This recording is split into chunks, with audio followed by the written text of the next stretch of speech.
उस समय में यदि पाकिस्तान अपने धर्म के साथ साथ टेक्नोलॉजी को, विज्ञान को अपनाता, तो क्या भारत को दिक्कत होती युद्ध युद्ध में? तो वो युद्ध करता ही नहीं, क्योंकि उस वो हमारे बराबर होता। जी जी। उसकी सोच अलग होती, उसकी युद्ध की नीति नहीं होती। देखिए, ये बात बड़ी गजब की है। आज जी। आज जो हमारे पास जो नीति हम्म। है, शक्ति है, नीति भी है। हम्म। आज विदेश नीति बहुत अच्छी है। हमारे पास सिक्योरिटी एडवाइजर बहुत अच्छे हैं।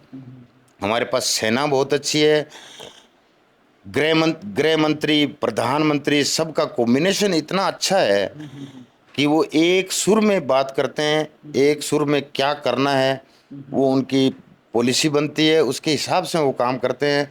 वहाँ कोई एक इधर टांग खींच रहा है, एक इधर टांग खींच रहा है, ऐसा नहीं है। हमारे यहाँ तो सिर्फ और सिर्फ ये अंदरूनी पार्टियां हैं। आज ओवैसी जी जी। जो हमेशा मोदी मोदी मोदी का हमेशा काट करते हैं, वो भी कंधा मिला के मोदी के साथ खड़े हैं। और मैं बोलता हूं कि शायद ओवैसी जैसा देशभक्त भारत में कम मिलेंगे। वो देशभक्त है। देश के अंदर वो बोलता है कि जितना भारत में मेरा हक है, हिंदुओं का हक है, उतना ही मुसलमानों का हक है। बिल्कुल बिल्कुल। तो वो आज साथ में खड़ा है। आज जो ये सीज फायर की पोजीशन कंडीशन आई है, जी जी। ये इसलिए आई है कि ट्रंप ने पाकिस्तान जाके ट्रंप के पास गिड़गिड़ाया कि मेरे को भारत से बचाओ। ट्रंप ने बोला तुम उग्रवाद फैला रहा है, मेरे पास आगे भीख मांग रहा है, मैं क्या करूं, कैसे करूं। उस समय उसने बोला जाके अपने डीजीएमओ से बोलो कि भारत के डीजीएमओ से बात करे, मैं बोल दूंगा। वो सहमत होते हैं नहीं होते हैं आगे की बात तुम्हारी है। उनके डीजीएमओ ने बोला हम आगे कोई युद्ध नहीं करेंगे, कोई फायर नहीं करेंगे, आप भी स्टॉप कर दो। हम तो स्टॉप किए हुए थे, हम तो सिर्फ आपके फायर को मार रहे थे। हम तो कोई एक्स्ट्रा फायर कर ही नहीं रहे थे, काउंटर फायर नहीं कर रहे थे। काउंटर फायर नहीं कर रहे थे। थोड़ा सा पटाखे बजाए थे, जो उनको ये आगे दिख गया कि हम एयरक्राफ्ट उड़ाएंगे कहाँ से, सही है। फाइटर प्लेन उड़ाएंगे कहाँ से, वो तो इन्होंने खड्डे खोद दिए। तो उनको मुसीबत आ गई, तो इसलिए उन्होंने सोचा इसी में भलाई है, सीज फायर में। और ये सीज फायर अभी करना नहीं चाहिए था।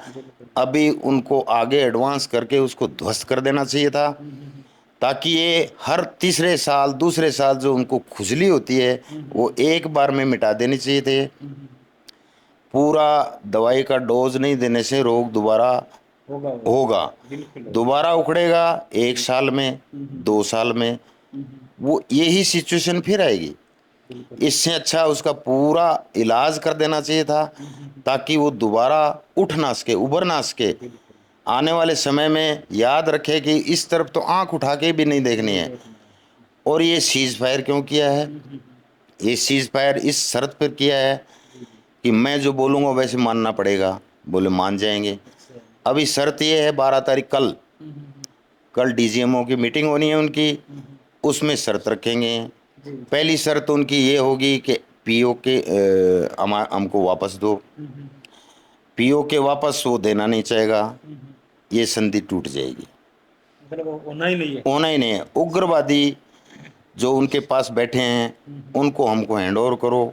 नहीं करेगा। उनमें वो ताकत नहीं है कि उग्रवादी क्या बिल्ली का बच्चा है जो पकड़ के उनको सही। दे दिया जाए। अभी पाकिस्तान उनके उग्र अंडर में चलता है ज्यादा।